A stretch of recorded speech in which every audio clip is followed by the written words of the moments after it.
నీతికి పడి నిలబడితే దేశంలో రాజులను ఎతకలేదు, సౌలు కుటుంబాన్ని ఎతకలేదు, ఎవరిని ఎతకలేదు, భవిష్యత్తులో వీళ్ళ ద్వారా మార్చాలని ఎవరిని అనుకోలేదు. కానీ దేవుడు ఎవరిని ఎత్తుకున్నాడు తెలుసా?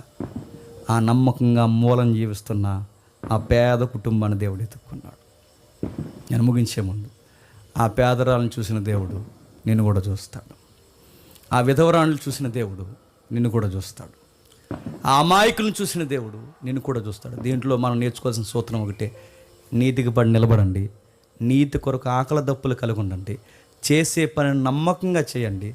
నీ చేయి పట్టుకునే దేవుడు నేను విడువక ఎడబాయక నీకోసం ఎదురు రావడానికి ఆయన సిద్ధంగా ఉన్నాడు. కాకపోతే నువ్వు చేయాల్సిన పని ఒకటే: మళ్ళీ ఎన్నిదిరిగి రా.